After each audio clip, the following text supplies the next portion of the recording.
Hello guys, welcome to my blog. আমরা আজ সকাল সকাল বেরিয়ে পড়েছি গরুবাথানের উদ্দেশ্যে। আর আজকের আমার ট্রাভেল পার্টনার হলো আমার ওয়াইফ লিলি, একে ছোটা চুন্নু। তো আজকের ক্লিপগুলো তোমাদের একটু অন্যরকম লাগতে পারে কোয়ালিটি ওয়াইজ, কারণ এটা আমি ফোনে নয় Insta360-তে রেকর্ড করেছি।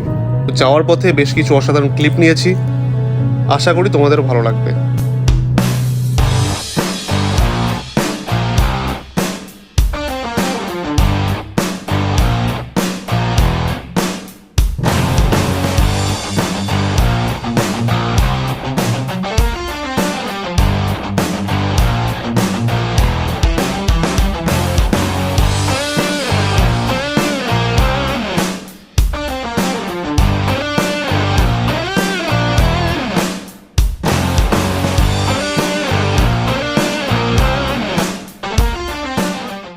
আমরা এখন চালসা পৌঁছে গেছি।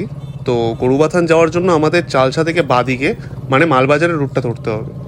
মালবাজার পৌঁছানোর আগেই ডান দিকে একটা পকেট রুট পড়ে, যেটা আমাদের গরুবাথান নিয়ে যাবে। এই সেই পকেট রুটটা যেটার কথা বলছিলাম, বাট এখানকার রাস্তা খুবই খারাপ। তো প্রায় আধা ঘন্টার মতো এই রাস্তায় পড়বে, দেন একটা হাইওয়ে আসে, সেই হাইওয়ে ধরে সোজা এগোতে হবে, আর সেই রুটটা ফলো করলেই আমরা গরুবাথান পৌঁছে যাব। তো আমরা এগোচ্ছি ডেস্টিনেশনের দিকে।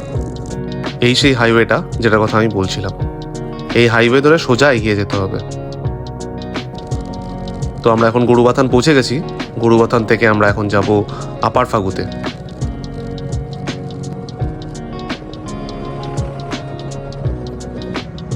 এই যে রাস্তাটা দেখতে পাচ্ছ, এই রাস্তা ধরে সোজা যাব, দেন ওই যে সামনেই দেখা যাচ্ছে আপার ফাগু, ওখানে কিছুক্ষণ আমরা থাকবো, দেন লাঞ্চ করব। লাঞ্চ করে আমরা আবার জলপাইগুড়ির উদ্দেশ্যে বেরিয়ে পড়ব।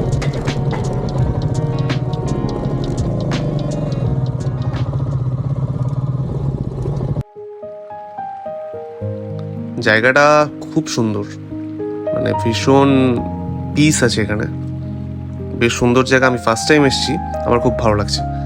বাট ব্যাপার হচ্ছে এই জায়গাটাকে প্রচণ্ডভাবে নোংরা করা হয়েছে, মানে চারিদিকে প্লাস্টিক আবর্জনা সব ফেলা হয়। সবার কাছে একটাই রিকোয়েস্ট, এই জায়গাটা প্লিজ নোংরা করো না, খুব সুন্দর জায়গা। আমরা এবার লাঞ্চ করতে যাব। তো কটা বাজে এখন? টাইম 5টা। তো এখন দেখি কোথায় যাওয়া যায়। পিছনে একটা জায়গা দেখতে পাচ্ছি, জায়গাটা বেশ সুন্দর লাগলো। তো দেখি আমাদের ঢুকতে দেয় কিনা ওখানে। কি মনে হয় ঢুকতে দিবে? আমাকে দিবে, তোমাকে জানি না। পেছনে তোমরা দেখতে পাচ্ছ জায়গাটা, ওখানেই যাবো আমরা এখন, দেন লাঞ্চ করব। আমরা এখন ওই রেস্টুরেন্টে এসেছি যেটা দেখালাম তখন। রেস্টুরেন্টটা অ্যাকচুয়ালি রুফটপে, এখান থেকে আপার ফাগুর খুব সুন্দর ভিউ দেখা যায়, বেশ সুন্দর জায়গা।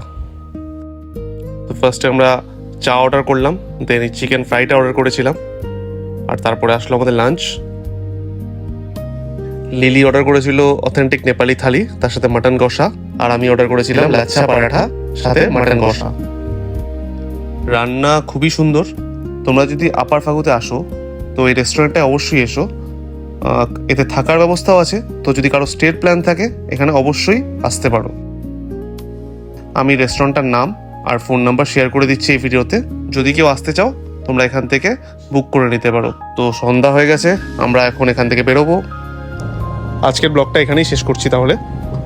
তো তোমাদের যদি আমার ভিডিওটা ভালো লেগে থাকে তাহলে প্লিজ লাইক করো এবং শেয়ার করো, আর আমার চ্যানেলটা সাবস্ক্রাইব করো।